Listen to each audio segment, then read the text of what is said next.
afternoon, ladies and gentlemen. First of all, I'd like to graciously thank the esteemed panelists for this discussion. The discussion, as we stated, is basically how student housing is something that is going to transform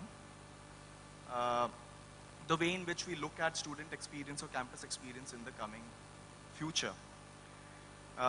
So keeping that in mind, we can probably just start off with some open thoughts, some open 30-second to 1-minute thoughts from every single panelist, and then maybe we can quickly just go through one point, a topic from topic, right? So we can start from you, ma'am.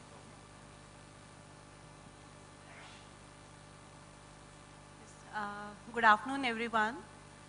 I think housing or the hostels in the university or the institutions is very important because it influences the grades of the students, it influences the social life of the student, and it influences the personal life as well. So I think this is the responsibility of every institution to provide the productive environment to the students so that they can improve their grades, they can be more collaborative, they can be more confident.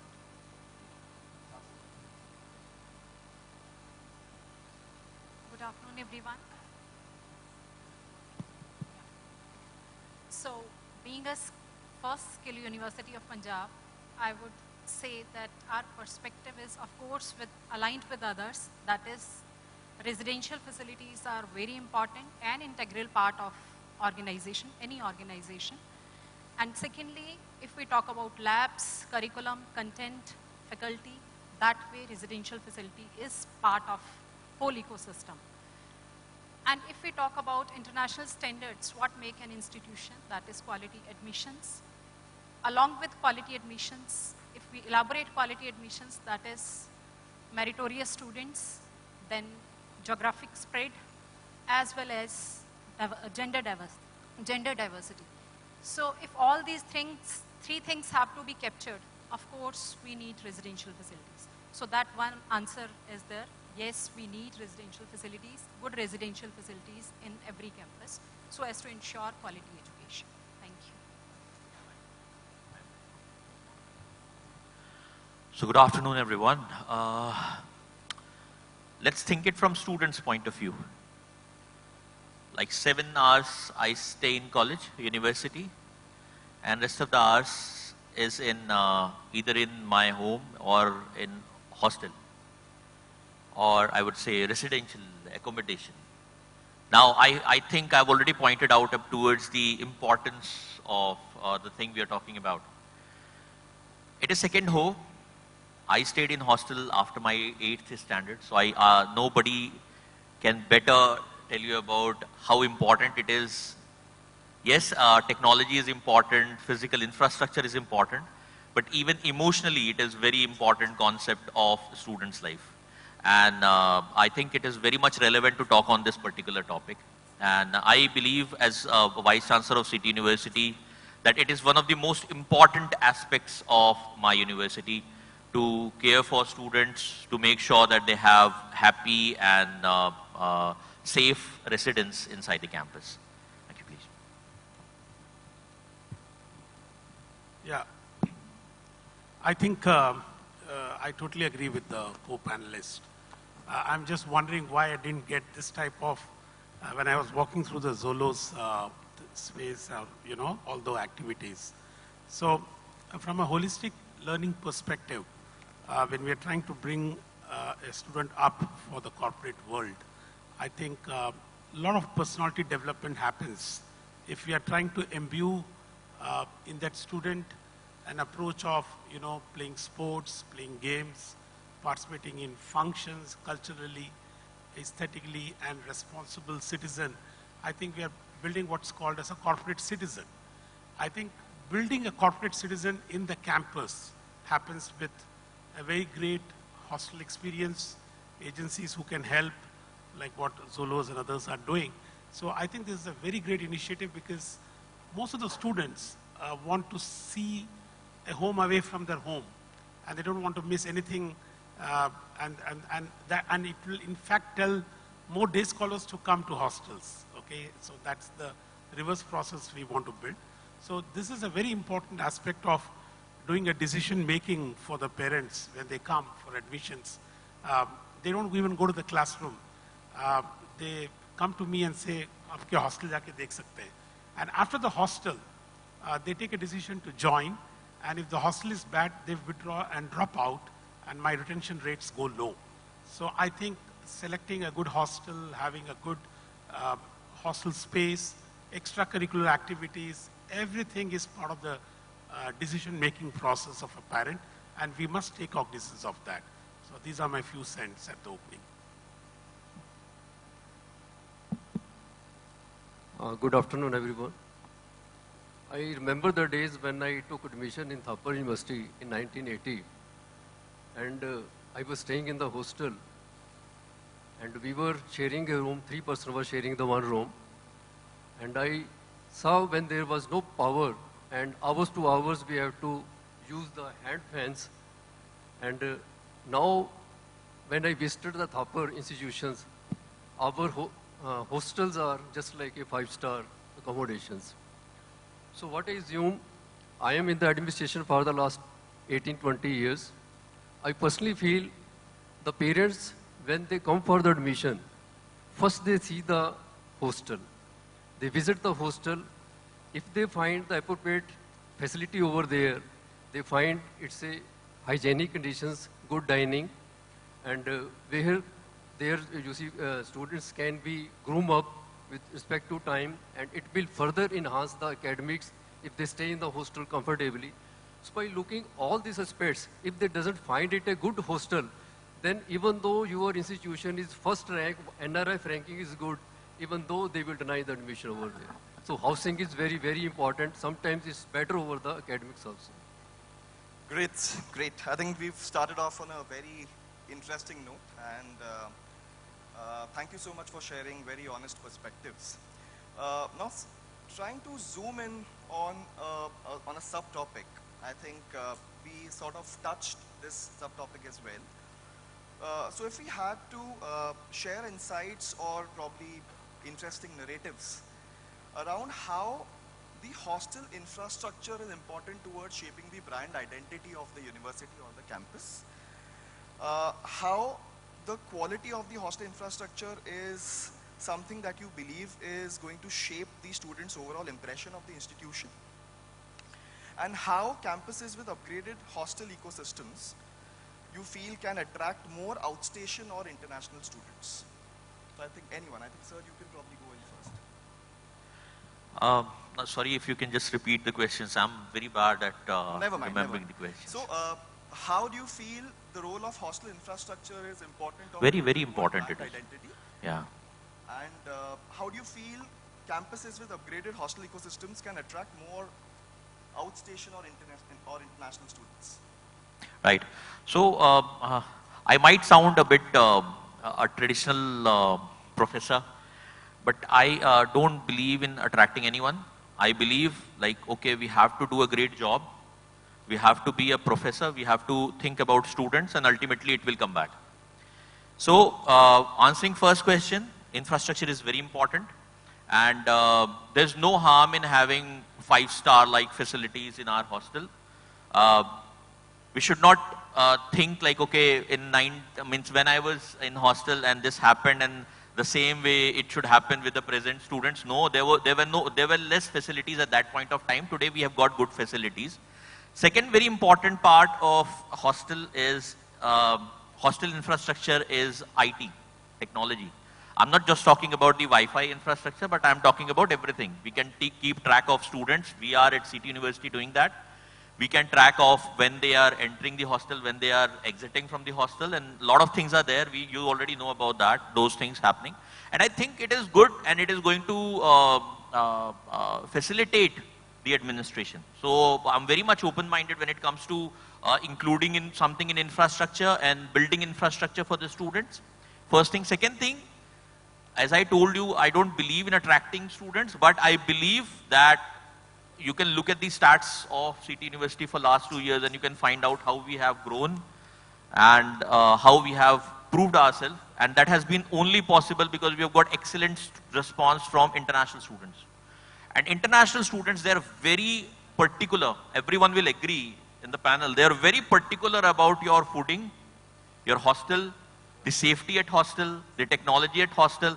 And if we are not doing good at that particular front, they will not come to you.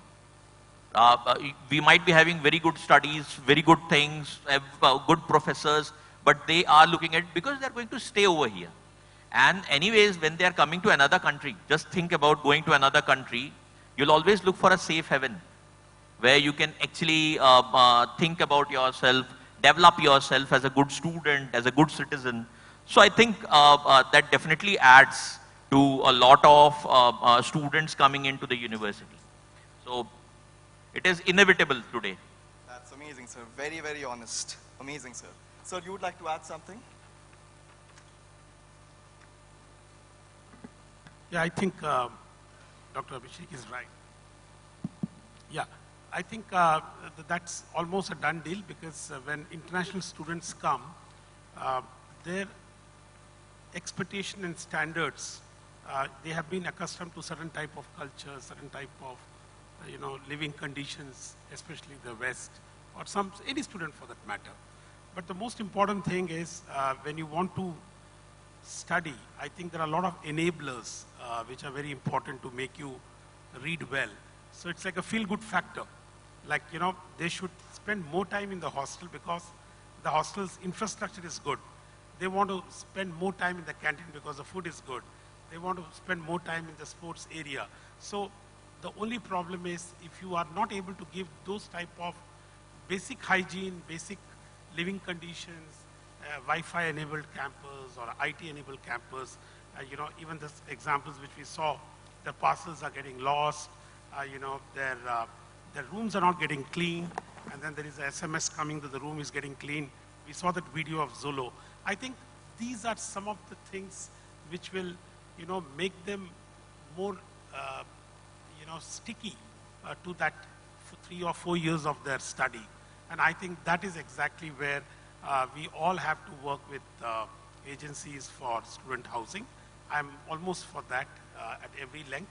Having said that, it is no more a physiological need. It's an esteem need. If you want to make them look respectful, in fact, we want to see our students coming clean to the class with a good food, with a good mind, with a good cultural mindset, mental mindset. I think if we have all that in a student, I think the learning happens. So these are a lot of pre-learning enablers, and student housing happens to be one of them. Thank you so much, sir. So we believe that we've received a great validation of sorts on this subtopic, wherein we started with the role of hostel infrastructure towards building brand identity and how it matters more when a university or a campus has to attract people from other states or from other countries as well. Now, sir, since you mentioned about stickiness, so I think the term could be, we can probably call it retention as well. So with respect to student retention, pertaining to overall hostel experience or student experience, what are the top concerns or challenges that you might have faced? Maybe you might have already solved it over the last 2 years, 3 years, 5 years down the lane. But what is it that, according to you, would be the top 2 or top 3 concerns which, say, a university like yourself or some other universities might be facing? The top 2 or top 3 concerns. Anyone?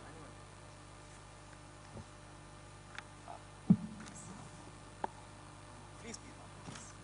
So, having residential students in campus, no doubt it's very interesting and it's making them feel at home. It helps in better retention, but of course challenges are there because that student is complete responsibility of that particular organization where he or she is staying.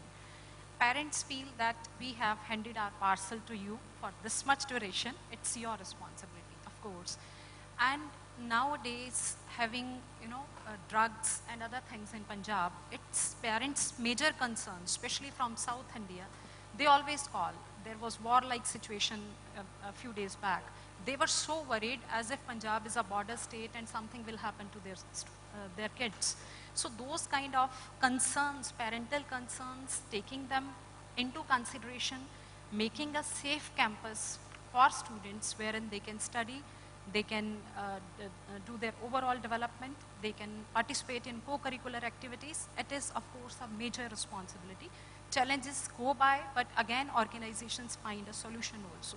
As we talked, the girl before this panel, she spoke about digital wellness. So in hostel, again, we are providing, other universities are also providing technical facilities wherein they can access internet, they can work on their projects.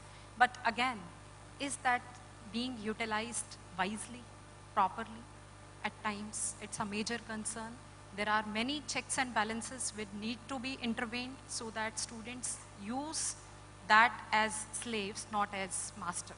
They should remain as masters, rather technology should not be on head, right? So there are challenges, hidden challenges, and again, viable challenges, of course, there, because in university like ours, there are patches which are mandatory to be residential. There are certain courses wherein even if the student is from that local area, he or she has to stay within the campus. So then the vendor, whosoever, agency, whosoever is providing services, they face it as a challenge, because otherwise in other universities, they leave the campus, students maybe on weekends, right? But those students, they don't leave the campus on weekends, and they leave the campus maybe for, say, 30 days in whole year, 365 days. So the vendor who provides services, they also take it as a challenge that students are not leaving the campus. Maybe it's good for the organization, but for that agency, it's a challenge. So there are variety of challenges for various stakeholders, but again, it's organization's responsibility to carry it nicely so that it should be in the welfare of students. Great insights, ma'am. Yep, sir, please. One very important aspect and interesting aspect is food.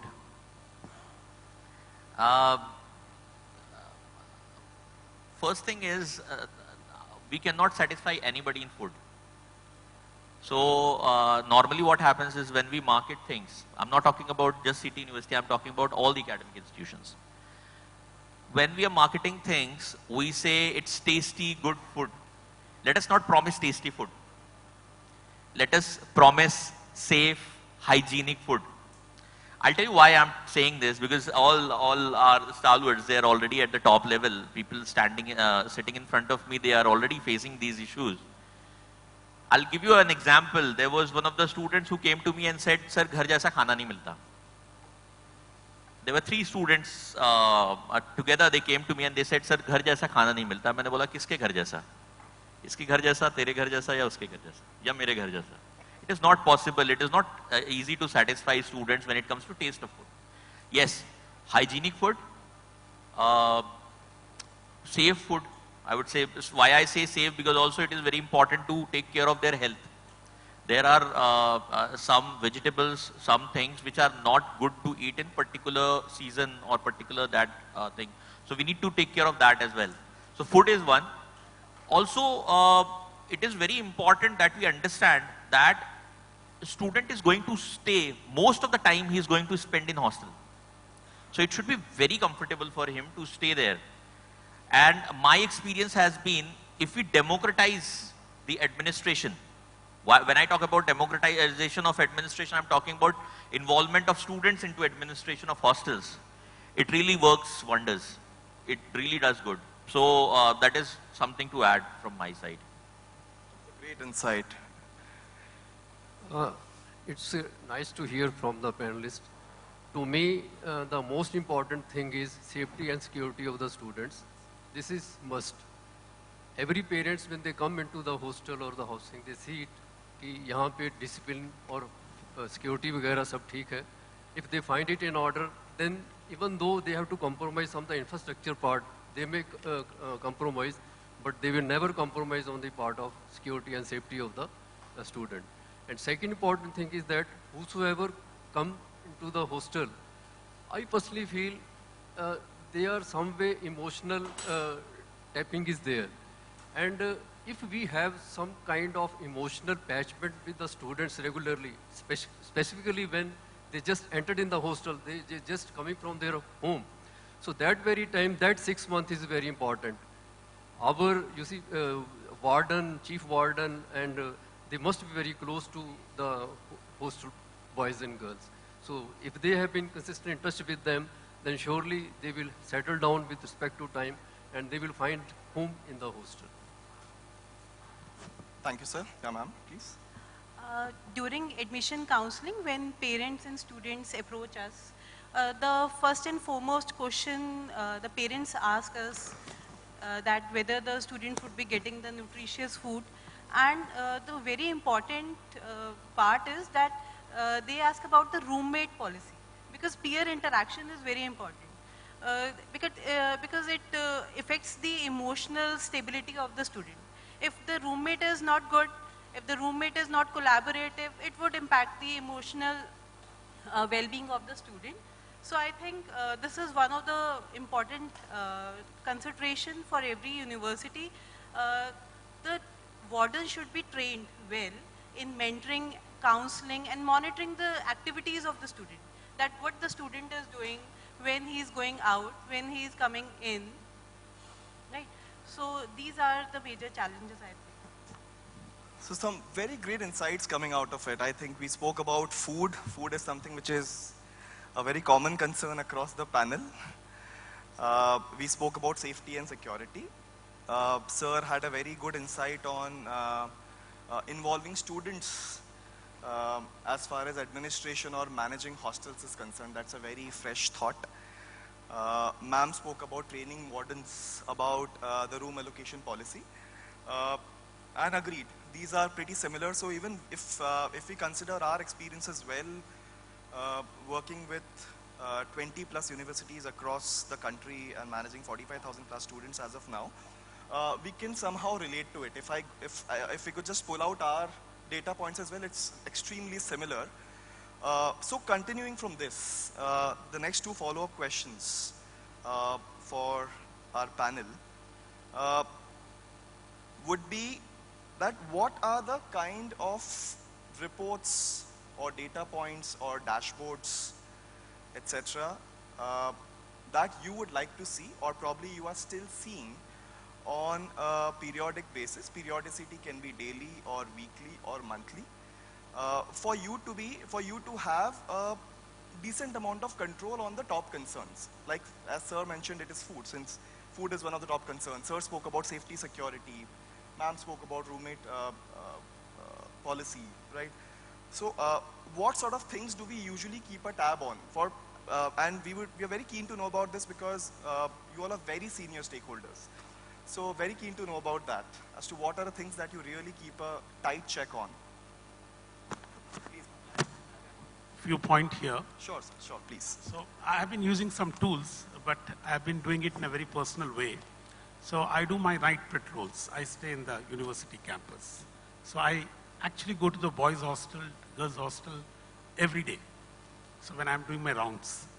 So I get into the warden's office and the warden will show me a complaint register, and it will have some plumbing issues, water issues, food issues, everything.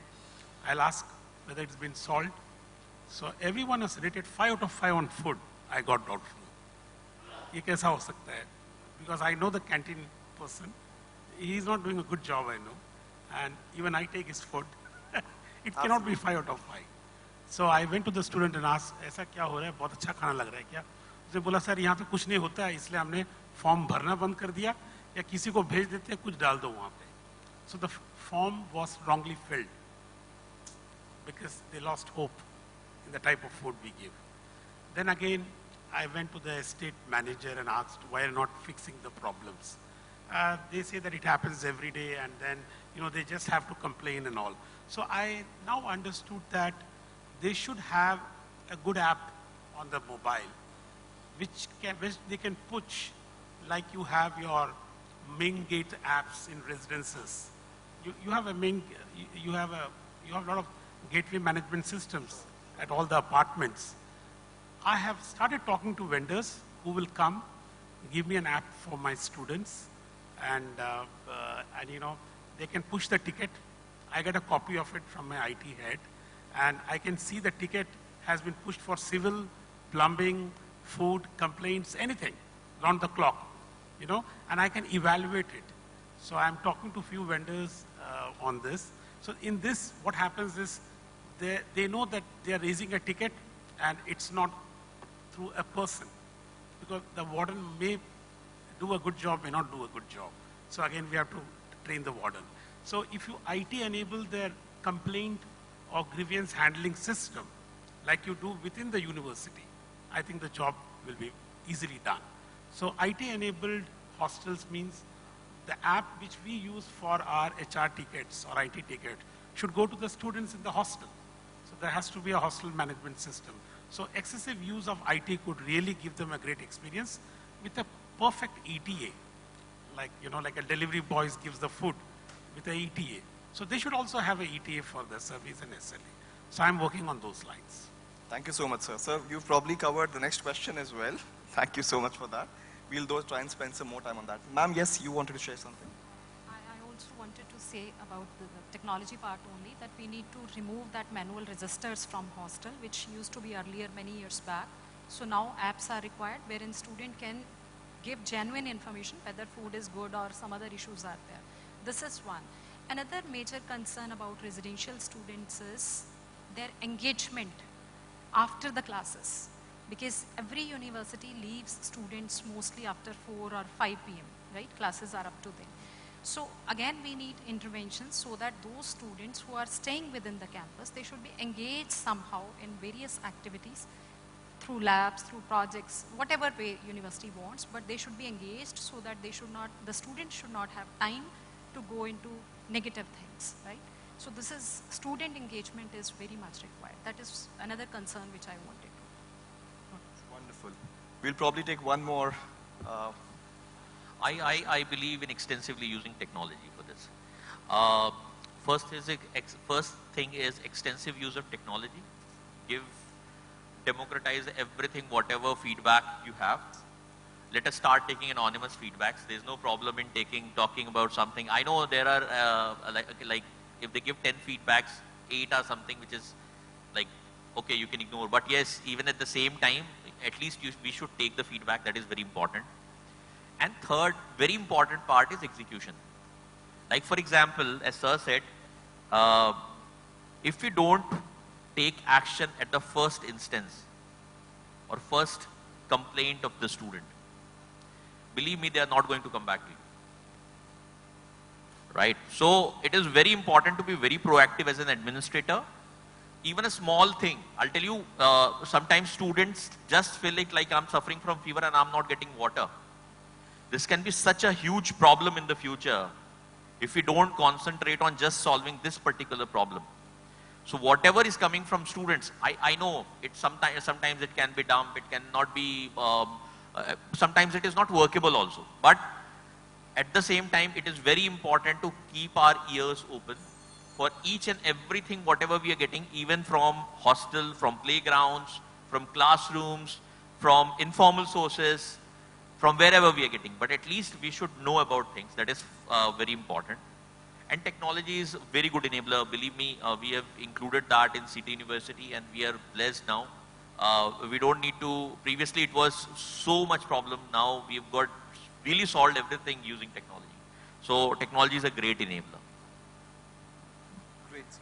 So we sort of spoke about technology being an enabler and we sort of also touched the topic of engagement. Post the educational hours, study hours. So now speaking about engagement, just pulling a string from this discussion, how much do you feel engagement is important, one? And as a university, are we taking any active measures in this direction?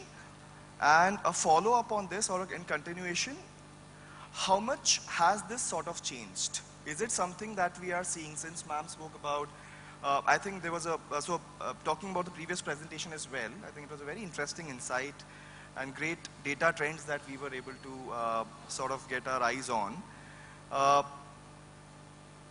What sort of changes have sort of forced us to think in this direction and take active measures? is this something which is like a mandate now, or is it something which is like a wish list?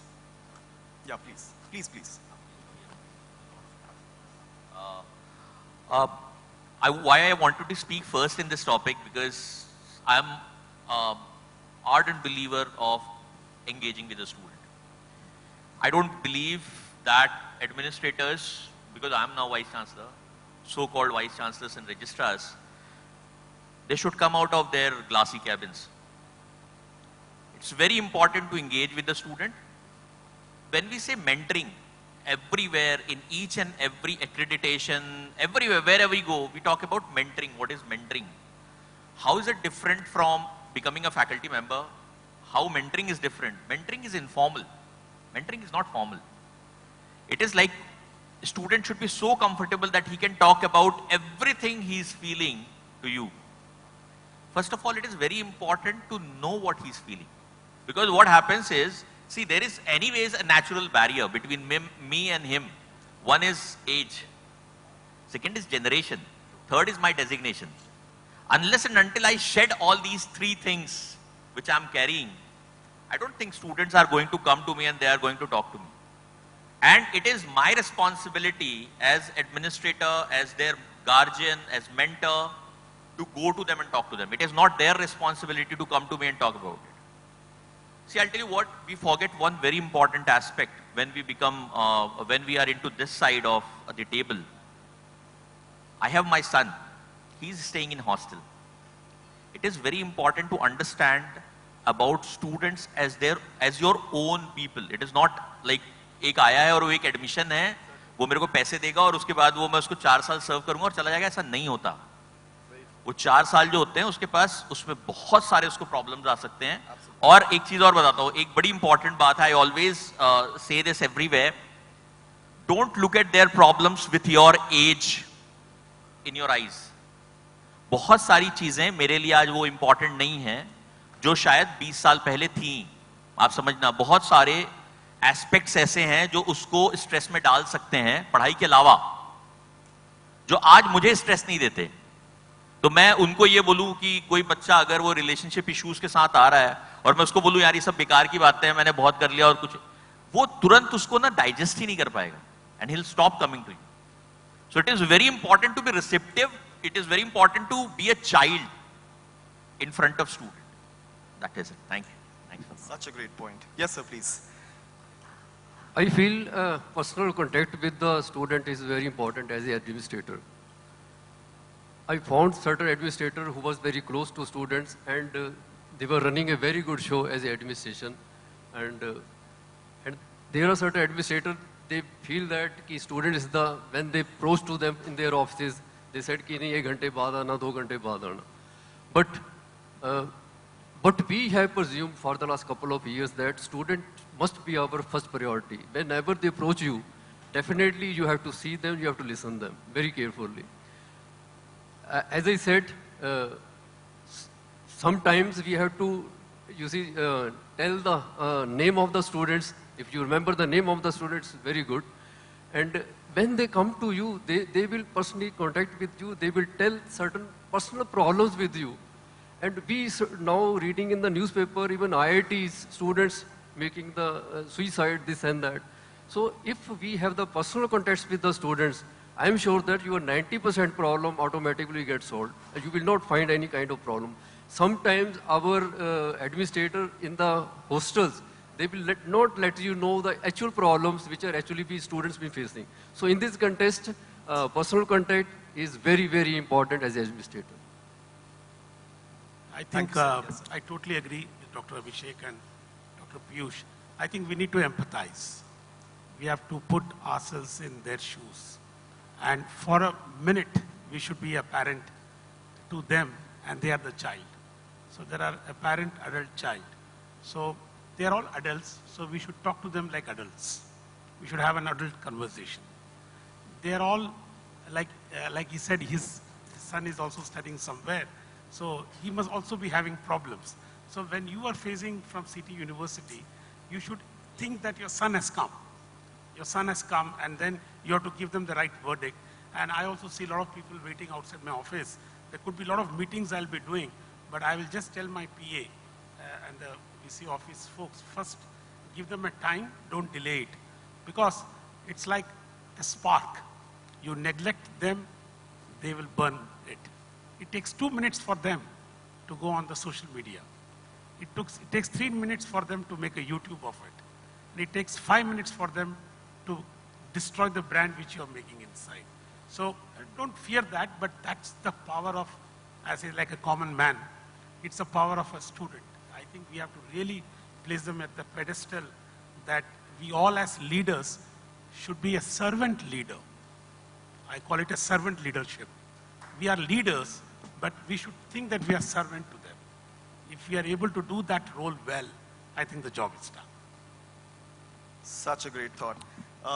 We've just noticed that we are short on time. Ma'am, Of yes. course, accessibility of management, top management is very, very much important, because once the others see that top management is meeting students, they become active. Yeah. They get to know that even if we tell senior management about something, students will tell them. So this is how we also remain always accessible to students. They can write email and every time they'll get answer back to the mails. So that's very important, very much required. Only then your faculty, your deans, your wardens, chief wardens will take care of students once you are on tours. So that's very much needed. Lovely thought. So we just realized that we are short on time. So first of all, thank you so much for being so honest, for being transparent, for being pragmatic, and making this session more than being just a matter of acknowledgement, but validating quite a few very important aspects with respect to student experience. We spoke about infrastructure and amenities, we spoke about technology, we spoke about security and safety, we spoke about major concerns with respect to food. We spoke about how it's very important to sort of democratize the setup. We spoke about the importance of training. We spoke about keeping a very close check on some very, very critical aspects with respect to day-to-day student experience or student operations, hostel operations. And we spoke about a very important point with respect to staying connected with the students and which sort of move towards the importance of empathy as a very important lever in today's times. So thank you so much for your time. I think it was a great session. We would have loved to probably have probably 30 minutes more and extend this discussion. But altogether, nonetheless, we had a great time. Thank you so much for your time, esteemed panelists. Thank you so much.